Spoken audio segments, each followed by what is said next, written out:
Assalamualaikum warahmatullahi wabarakatuh.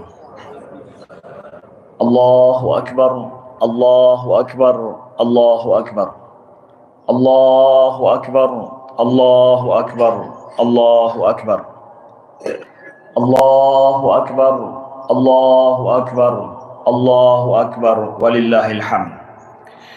Alhamdulillahilladzi lam yattakhidh walada wa lam yakul lahu syarikun fil mulk ولم يكن له ولي من الذل وكبره تكبيرا الله أكبر الله أكبر أشهد أن لا إله إلا الله وحده لا شريك له وأشهد أن محمدا عبده ورسوله صفيه من خلقه وحبيبه اللهم صل على محمد وعلى آل محمد كما صليت على إبراهيم وعلى آل إبراهيم وبارك على محمد وعلى آل محمد كما باركت على إبراهيم وعلى آل إبراهيم في العالمين إنك حميد مجيد عباد الله اتقوا الله حق تقاته ولا تموتن إلا وأنتم مسلمون اعلموا أن البر لا يبلى والذنب لا ينسى والديان لا يموت اعمل ما شئت كما تدين تدان أعوذ بالله من الشيطان الرجيم بسم الله الرحمن الرحيم إن هذه أمتكم أمة واحدة وأنا ربكم فاعبدون وإن هذه أمتكم أمة واحدة وأنا ربكم فاتقون صدق الله العظيم وصدق رسوله الكريم ونحن على ذلك من الشاهدين. Hadirin sidang jamaah salat Idul Adha yang Allah muliakan, Allah cintai dan Allah rahmati selalu. Kesyukuran besar kita kepada Allah Subhanahu wa taala atas limpahan rahmat yang Allah berikan kepada kita sampai penghujung tahun daripada Zulhijjah ini, sampai bulan Zulhijjah ini kita menjadi saksi akan terjadinya suatu kewajiban fardun atas umat ini, yaitu melaksanakan haji ke Baitullah dan melaksanakan wukuf di padang Arafah. Sebagaimana Nabi mengatakan al-hajju Arafah, haji itu adalah Arafah. Apa yang menjadikan haji ini sesuatu yang fenomenal setiap tahun untuk kita rayakan?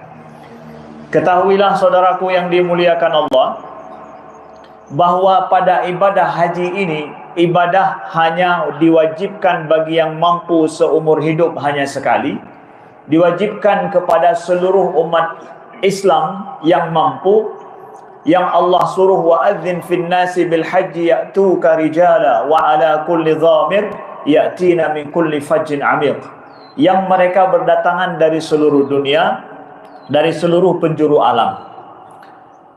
Apa yang menjadi fenomenal dan kemudian akhirnya dengan terjadinya wukuf di padang Arafah, esoknya terjadinya hari raya.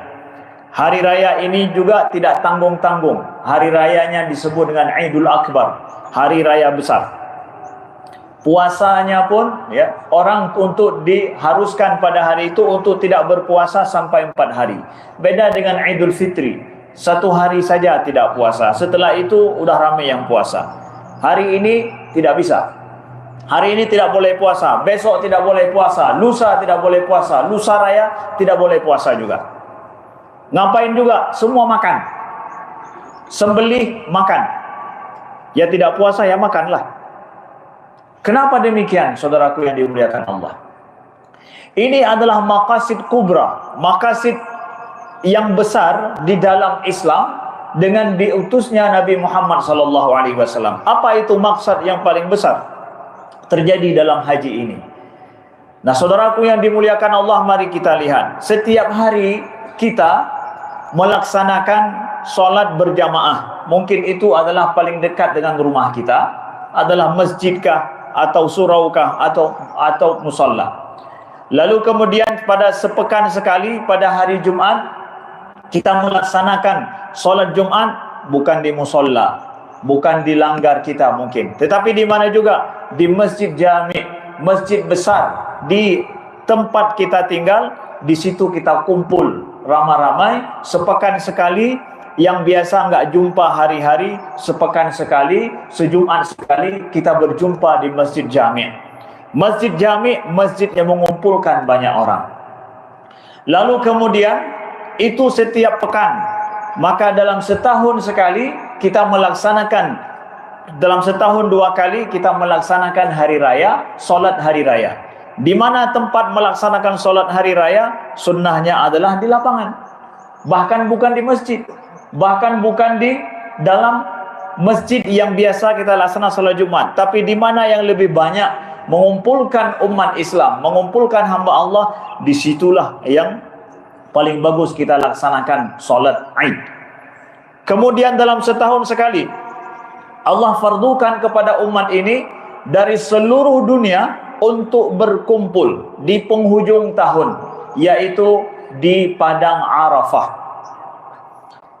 Diwajibkan untuk umat ini melaksanakan haji ini untuk terjadinya suatu persatuan umat. Setiap tahun sekali kewajiban kita bersama. Maka pada saat terjadinya wukuf di Padang Arafah, dalam kondisi semua memakai baju yang sama, semua bersaudara tanpa menghina satu orang pun, tanpa menyakiti satu orang pun, baik secara fisik ataupun secara verbal. Tidak boleh. Faman farada fihinnal hajja fala rafatha wala fusuqa wala jidala fil hajj.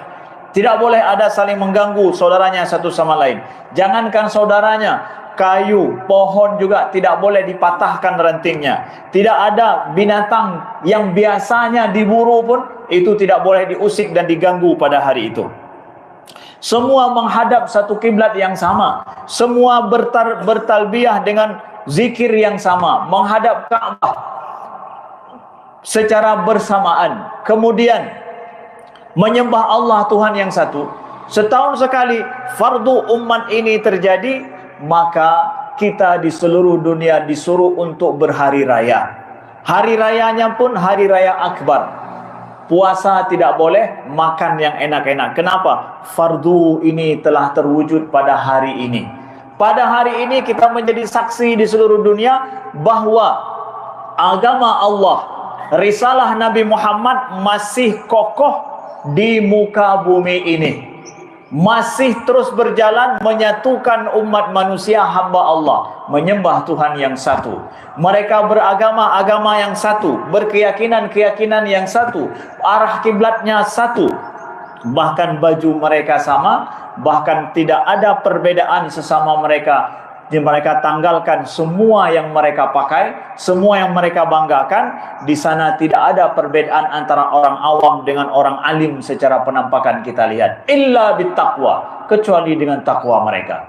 Inilah risalah Islam yang paling besar yang diutusnya Nabi Muhammad. Kapan ini terjadi? Gegap gempita seluruh dunia kita rayakan hari raya. Allahu Akbar, Allahu Akbar, Allahu Akbar walillahil hamd. Takbir pun menggema. Makan kita. Orang fakir miskin yang selama ini tidak makan daging, hari ini berikan mereka secara cuma-cuma. Berikan kepada mereka, mereka makan kalau cukup selama 4 hari bersama dengan saudaranya. Kambing yang selama ini mereka gembala, sapi yang selama ini mereka pelihara, yang menjadi harta satu-satunya harta orang miskin. Kambing itu harta orang miskin, sapi itu harta orang miskin. Saudaraku yang dimuliakan Allah, pada saat akan terjadinya hari raya, ramai-ramai kita membeli harta orang miskin demi mengayakan mereka. Selama ini mereka pelihara dengan susah payah. Pada saat terjadinya hari raya, kita cari di mana kambing, di mana sapi, harta orang miskin dari zaman dulu sampai hari ini. Inilah menunjukkan bagaimana Islam, maqasid Islam ini masih terjadi, saudaraku yang dimuliakan Allah. Ini poin pertama yang ingin kami sampaikan. Kemudian yang kedua adalah, kita ingat saudaraku yang dimuliakan Allah, dalam Idul Adha ini ada 2 poin selanjutnya yang ingin kami sampaikan, pelajaran penting bagi umat tentang masalah adha, tentang masalah kurban. Kita tahu bahwa manusia ingin mendekatkan dirinya kepada Allah dengan memberikan yang terbaik yang mereka miliki. Itu sudah ada sejak Nabi Adam alaihissalam. sejak anak Nabi Adam, Qabil dan Habil dulu memberikan kurban. Watlu alaihim naba abnai adama idh qarraba qurbana fatuqubbila min ahadihima wa lam yutaqabbal min al-akhar. Qala la'aqtulanna qala innama yataqabbalullahu minal muttaqin. Bahwa ketika Qabil dan Habil mereka ingin mengetahui siapa yang lebih berhak untuk mendapatkan salah seorang daripada calon istrinya, maka mereka memberikan kurban kepada Allah, mendekatkan diri kepada Allah Subhanahu wa taala. Maka apa yang terjadi? Diterima daripada Habil, tidak diterima daripada Qabil. Manusia ingin memberikan sesuatu yang terbaik demi untuk hajatnya, demi untuk mendekatkan diri kepada Allah. Itu termasuk adalah salah satu usaha manusia paling awal dalam sejarah manusia, sebagaimana disebutkan oleh Allah di dalam Al-Quran. Jadi tajuk apa yang paling god yang Tanyo miliki itu adalah merupakan usaha sejak awal sejarah manusia yang dilakukan untuk mendekatkan diri kepada Allah Subhanahu wa taala. Lalu kemudian terjadi penyimpangan ketika agama, ketika hidayah Allah tidak sampai kepada manusia, sampai penyimpangan-penyimpangan di dalam agama paganisme, agama syirik. Sampai kita tahu ketika Umar bin Khattab radhiyallahu an, ketika beliau masa itu berhasil Fathu Mes, mampu untuk menaklukkan Mesir, beliau mendapatkan satu fenomena yang janggal dan aneh, tapi itu warisan agama paganisme di Mesir. Apa itu? Yaitu Sungai Nil ketika dia kering, jarang-jarang Sungai Nil kering. Ya, jarang sekali. Itu fenomena yang aneh kalau seandainya Sungai Nil kering dalam sejarah. Tapi pernah terjadi kekeringan ketika umat Islam berkuasa di Mesir. Lalu orang Mesir mengatakan bahwa ini sebab keringnya gara-gara umat Islam tidak melestarikan kebiasaan yang telah mereka lakukan selama ini. Apa itu kebiasaan mereka? Mereka setiap tahun mencemplungkan seorang gadis cantik ke dalam Sungai Nil, demi Sungai Nil tidak pernah kering. Itu kepercayaan mereka. Mereka berkurban bukan dengan seorang nenek yang sudah tua, orang yang sudah tidak bisa diharapkan hidup lagi, tapi seorang wanita cantik paling bagus, bahasa sekarang adalah Miss, mereka cari, mereka cemplungkan ke dalam setiap tahun. Demi apa? Ya, Dewi Nil menurut mereka, supaya Sungai Nil ini terus memberikan air kepada mereka. Tapi ketika Islam berkuasa, Fathu Mis terjadi pada masa Amr bin al-As, pada masa Khalifah Umar bin Khattab, kering sungai ini. Maka ketika sungai ini kering, Amr bin As menyurati Amirul Mukminin. Apa yang akan kita lakukan? Ada kepercayaan orang Mesir bahwa mereka ini sebab keringnya Sungai Nil karena kita tidak melakukan. Jelas apa yang dilakukan itu salah. Tapi Amr bin al-As minta pendapat pada Amirul Mukminin Umar bin Khattab radhiyallahu an.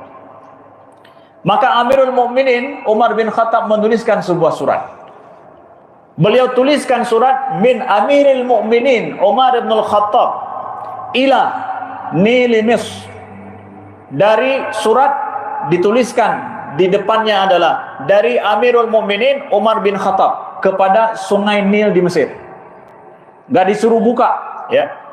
Isi di dalamnya yang ditulis apa? Umar bin Khattab menyuruh apabila suratku sampai ini, cemplungkan ke dalam Sungai Nil. Apa isi surat Umar bin Khattab?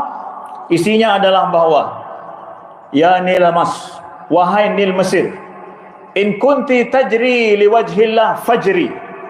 Kalau seandainya selama ini engkau mengalir karena Allah, maka mengalirlah. Kalau tidak, maka berhentilah untuk selamanya. Itu dituliskan surat oleh Amirul Mukminin, lalu dilemparkan ke dalam sungai. Tidak lama kemudian Sungai Nil penuh air seperti biasa, sampai hari ini tidak pernah kering. Ada suatu usaha daripada manusia, terjadi penyimpangan dalam sejarah, mereka mendekatkan diri kepada Tuhan dengan memberikan sesuatu yang terbaik. Bahkan manusia mereka lakukan demikian, mereka cemplungkan atau mereka kurbankan. Datang Islam mengubah ini semua. Maka pada saat kita tahu yaitu Ibrahim alaihissalam, Nabi Ibrahim alaihissalam, ya, ketika disuruh oleh Allah untuk inni ra'aitu fil manami anni azbahuk fanzur madza tara. Wahai anakku, aku melihat bahwa dalam mimpi aku menyembelihmu. Bagaimana menurutmu? Fanzur madza tara. Qala ya abati fa'al ma tu'mar. Wahai ayahku, lakukanlah apa yang diperintahkan. Satajiduni insyaallah minas sabirin. Aku akan menjadi orang-orang yang bersabar. Tenang saja wahai ayahku. Nah, dalam hal ini Allah gantikan wa fadainahu bidzibhin azim. Inna hadza lahuwal bala'ul mubin. Allah sampaikan bahwa ini menjadi bala besar bagi Ibrahim, yaitu ujian besar.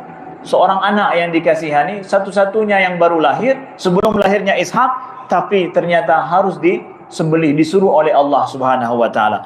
Allah gantikan dengan wafadainahu bidzibhin azim. Maka para sejarawan dan juga para ulama kita mengatakan bahwa digantikannya ini adalah rahmat daripada Allah kepada manusia.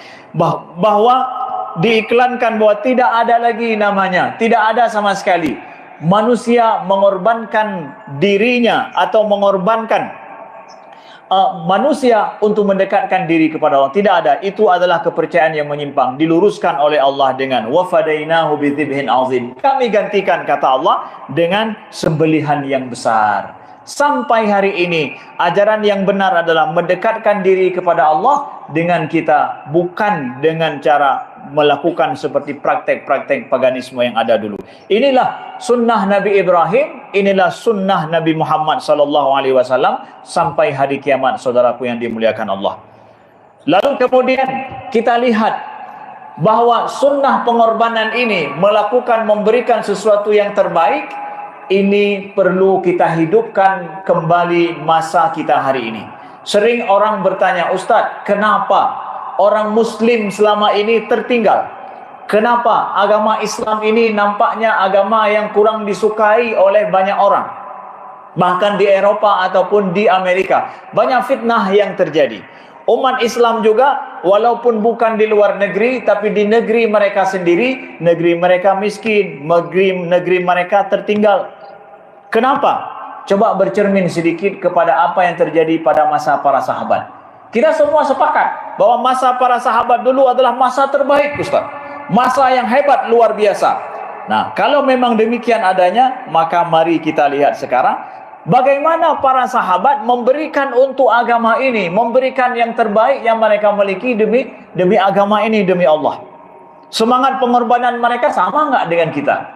Saya ambil 2 contoh saja untuk kita tahu, bercermin terhadap diri kita. Makanya agama kita ataupun masyarakat muslim hari ini seperti ini, apa perbedaannya dengan para sahabat? Contoh kecil saja, 2 kisah, yaitu contoh Umar bin Khattab radhiyallahu anhu. Ketika Umar bin Khattab datang kepada Nabi SAW, beliau mengatakan bahwa, ya Rasulullah, inni asabtu ardan bi Khaybar walam usab malan qattun anfas indi minhu. Ya Rasulullah, aku mendapatkan jatah tanah di Khaybar, yang tanah itu tidak pernah aku mendapatkan tanah terbaik seperti tanah di Khaybar. Kita tahu Yahudi Khaybar yang berkuasa. Ketika Yahudi Khaybar diusir dari Madinah karena pengkhianatan mereka, lalu tanah itu diberikan oleh Nabi sebagai ghanimah kepada para sahabat. Umar bin Khattab dapat tanah yang sungguh sangat strategis, sangat berharga sekali. Beliau laporkan kepada Nabi SAW, ya. Maka beliau tanya, fama ta'muru bih, ya Rasulullah, aku tidak pernah mendapatkan tanah sebagus itu dalam hidupku. Luar biasa, cukup gak tanahnya. Si umudek baru kalinya ulun merumpuk tanah yang lagi nyanyi. Ya Rasulullah, apa engkau perintahkan padaku terhadap tanah itu? Ya. Qal in syi'ta habasta aslaha wa tasaddaqta biha. Wahai Umar, kata Nabi, kalau engkau mau, in syi'ta, kalau engkau mau, karena ini minta pendapat Nabi.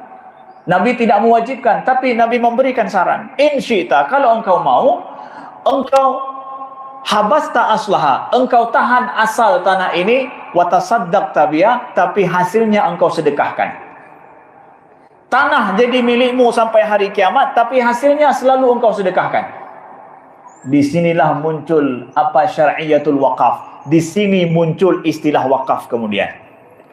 Yaitu tanahnya ditahan menjadi milik Umar Amirul Mukminin sampai hari kiamat, tapi hasilnya itu disedekahkan kepada umat Islam.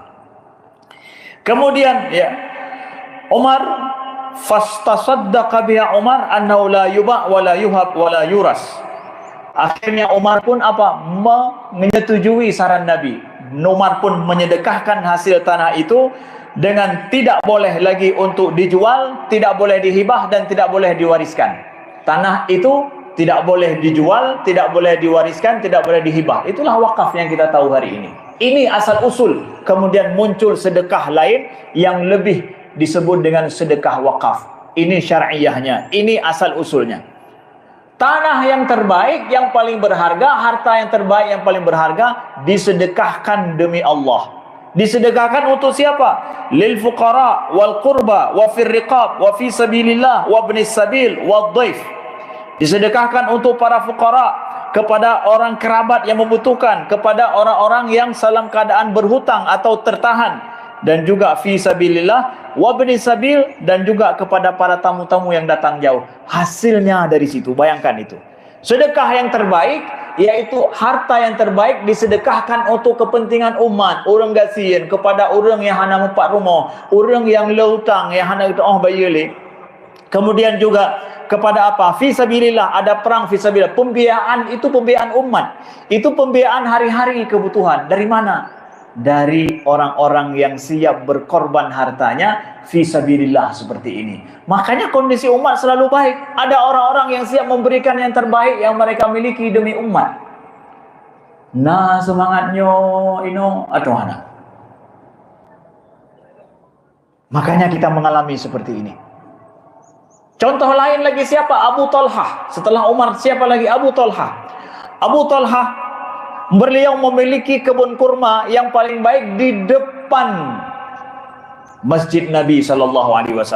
Bahkan dikatakan Rasulullah SAW setiap hari itu singgah ke kebun kurma daripada Abu Talhah. Untuk apa? Untuk meminum airnya yang sangat dingin, untuk berteduh tempatnya yang rimbun dan dingin sekali. Nabi sering sekali pergi ke situ. Karena apa? Tempatnya strategis, kebun kurmanya luas, kemudian di dalamnya juga ramai orang yang suka. Nabi saja suka untuk berlindung pergi ke kebun kurmanya Abu Talhah. Tapi ketika turun ayat lan tanalul birra hatta tunfiqu mimma tuhibbun, Allah turunkan ayat ini, lan tanalul birra, engkau tidak akan mendapatkan kebaikan hatta tunfiqu mimma tuhibbun, sampai engkau menginfakkan apa yang engkau cintai. Didengar oleh Abu Talhah ayat ini. Diam-diam beliau datang sendiri kepada Nabi SAW berkonsultasi melalui ayat, karena ayat yang beliau dengarkan ini. Beliau tanyakan, ya Rasulullah, inna Allah yaqul lan tanalul birra hatta tunfiqu mimma tuhibbun. Ya Rasulullah, Allah berfirman bahwa tidaklah engkau mendapatkan kebaikan sampai engkau berinfak apa yang paling engkau cintai. Kemudian Abu Talhah bilang kepada Nabi, curhat beliau, konsultasi khusus dengan Nabi. Inna ahabbu amwali ilayya bayraha. Ya Rasulullah, harta yang paling aku sukai itu adalah bayraha. Bayraha itu adalah kebun kurma itu. Yang besar, yang strategis, hasilnya bagus. Nabi pun sering singgah di tempat itu. Kemudian apa kata Abu Talhah? Wa anna ahabbu amwali ilayya bayraha wa innaha sadaqatun lillah arju birraha wa zukhraha indallah. Ya Rasulullah, mulai hari ini maka kebun bayraha itu adalah sedekah liwajhillahi ta'ala. Aku mengharapkan kebaikan dari situ. Dengan hana payah fikir banyak, dengan ikhlas hati beliau hibah dan beliau sedekahkan kebun itu liwajhillahi ta'ala. Lalu apa kata Nabi? Bakhin dzalika malun rabih. Kata Nabi bahwa bakhin, sungguh beruntung engkau wahai Abu Talhah. Apa kata Nabi? Dzalika malun rabih. Ini adalah sungguh harta yang sangat menguntungkan. Sangat menguntungkan setelah disedekahkan. Kon si golong ke sedekah. Hana dia pegang ini buat nyan untuk luar biasanya. Beruntung tak do nanyan. Menyata pegah lagi kan hana jadi yang gemus sedekah. Tapi Nabi katakan bahwa malun rabih setelah disedekahkan. Itu hartamu yang sangat menguntungkan wahai Abu Talhah. Qad sami'ta ma qult wa inni ara qad sami'tu ma qult wa inni ara an taj'alha fil aqrabin. Lalu apa kata Nabi? Ini bijaknya Nabi. Wahai Abu Talhah, aku melihat engkau supaya engkau sedekahkan ini kepada kerabat-kerabatmu. Bersedekah untuk kerabat boleh? Boleh. Nabi paham bahwa kita kalau kita kaya, punya harta yang bagus dilihat oleh orang banyak, kerabat-kerabat kita itu ruih babah bici. Sedekahkan kerabat hana merempek itu tidak bijak. Jadi kerabat kita nyawa lain pikan hawa cikalan oma palun, oma bualun. Ketika disedekahkan kata Nabi apa? Wahai Abu Talhah, aku melihat engkau sedekahkan ini untuk kerabat-kerabatmu. Bisa sedekah untuk kerabat, bisa. Liwajhillah juga bisa. Maka akhirnya Abu Talhah menyedekahkannya dan beliau bagi itu kepada kerabat-kerabat beliau liwajhillah ta'ala. Itu semangat para sahabat. Sehingga anak kerabat tanya kaya, anak kerabat kita tanya yang gesit. Ya. Jangan sampai kita kaya, kerabat kita banyak yang miskin. Kalaulah kita nggak sanggup untuk berpikir kepada umat Nabi yang banyak, pikir kerabat kita. Jangan melarat hidup mereka. Itu memikirkan umat Nabi juga sallallahu alaihi wasallam. Sehingga kita ingin bahwa umat Nabi ini ada solusi setiap masa, setiap waktu dari kehidupan mereka. Dari mana? Dari orang-orang yang siap berkorban tadi. Korban itu adalah mencari kedekatan kepada Allah dengan memberikan yang terbaik yang mereka miliki. Semangat ini semangat para sahabat. Kita ingin umat Nabi ini keluar dari kondisi keterpurukan, keterbelakangan. Kita butuh orang-orang yang seperti ini di wajhillah. Sungguh sedih hari ini kalau ada orang yang mengatakan bahwa hana boleh tawakaf dan apakah menyantanya wakaf menteri je ke urangnya nempo. Kalau cak le urang yang tanya wakafkan. Wakaf itu artinya adalah kita menjadikan harta kita itu menjadi kita pemilik selamanya sampai hari kiamat. Enggak boleh lagi diwariskan, enggak boleh dihibah, enggak boleh untuk dialihkan lagi, sama sekali tidak boleh. Kita pemilik sampai hari kiamat. Wakaf itu artinya menyetop kepemilikan. Menulis dalam sertifikat di samping malaikat bersama dengan malaikat, sertifikat ini punya haji pulan, sertifikat ini punya ummi pulan, punya abi pulan sampai hari kiamat. Tidak ada lagi yang menjadi pemiliknya. Kita pemilik terakhir sampai hari kiamat. Itu yang disampaikan oleh Nabi bahwa engkau tahan asalnya, kemudian engkau sedekahkan yang lain.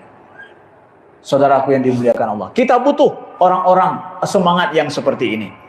Maka di akhir daripada ini adalah di samping kita berkorban untuk memberi, kita juga disuruh untuk berkorban diri kita, menahan diri dari kondisi yang susah kita hadapi dalam hidup. Ini semangat berkorban yang lain juga kita butuhkan.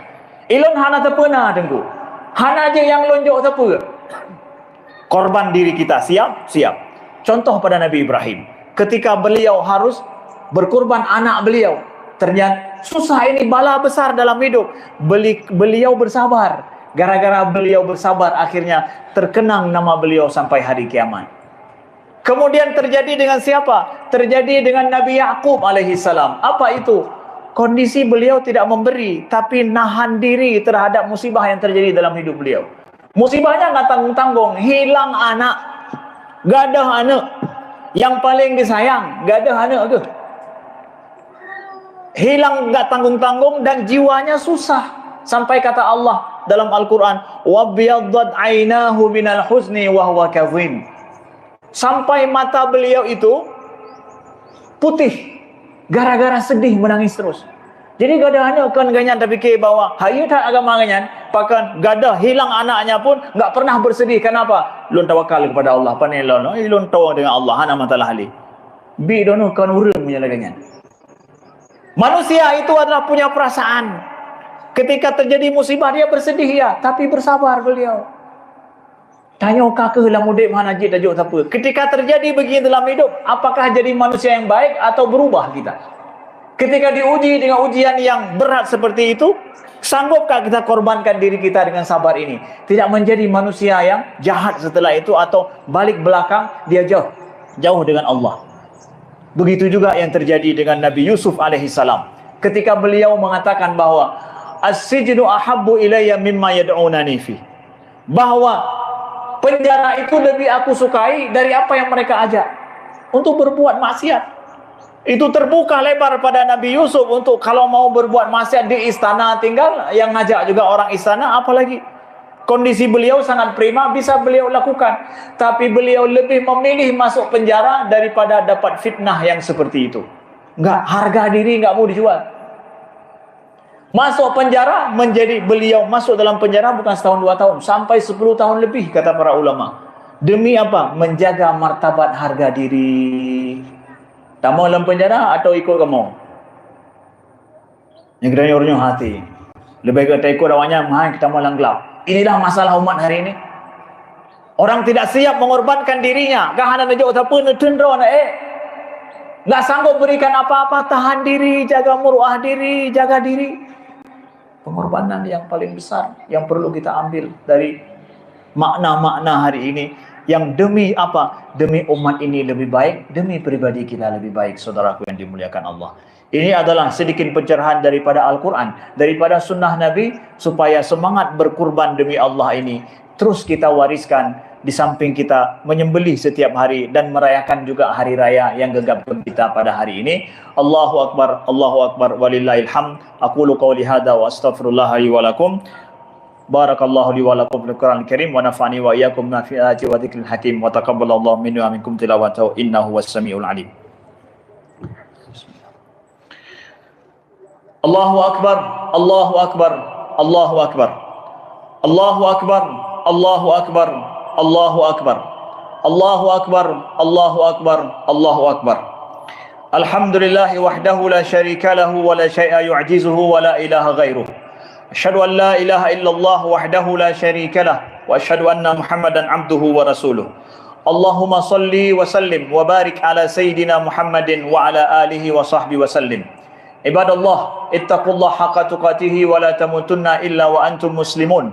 I'lamu anna al-birra la yabla wa dhanbu la yunsa wa ad-dayanu la yamut. I'mal ma syi'ta kama tadinu tudan. A'udzu billahi minasy syaithanir rajim. Bismillahirrahmanirrahim. Wa inna hadhihi ummatukum ummatan wahidah wa ana rabbukum fattaqun. Allahumma ighfir lil muslimina wal muslimat wal mu'minina wal mu'minat al ahya'i minhum wal amwat bi rahmatika ya arhamar rahimin. Allahumma izzal Islam wal muslimin, Allahumma izzal Islam wal muslimin wa ahlikil kafarata wal musyrikin. Allahumma ansur ikhwanal muslimin fi Palestin. Allahumma ansur ikhwanal muslimin al mujahidin fi Palestin. Allahumma ansur ikhwanal muslimin al mustad'afin fi Palestin. Allahumma ansurhum ala a'daihim mu'tadin. Allahumma ahsihim adada waqtulhum badada wa la tubqi minhum ahada wa arina fihim yawman aswada ya aziz ya qahhar ya jabbar. Allahumma ja'al jam'ana hadha jam'an marhuma wa tafarruqana min ba'di tafarruqan ma'suma. Allahumma arinal haqqa haqqa warzuqna ittiba'ah wa arinal batila batila warzuqna ijtinabah. Allahumma ya ghaniyyu ya hamid ikfina bihalalika an haramika wa bifadlika amman siwak. Rabbana atina fid dunya hasanah wa fil akhirati hasanah wa qina adzaban nar. Inna Allah ya'muru bil adli wal ihsan wa ita'i dzil qurba wa yanha 'anil fahsya'i wal munkari wal baghi ya'idzukum la'allakum tadhakkarun. Wassalamu alaikum warahmatullahi wabarakatuh.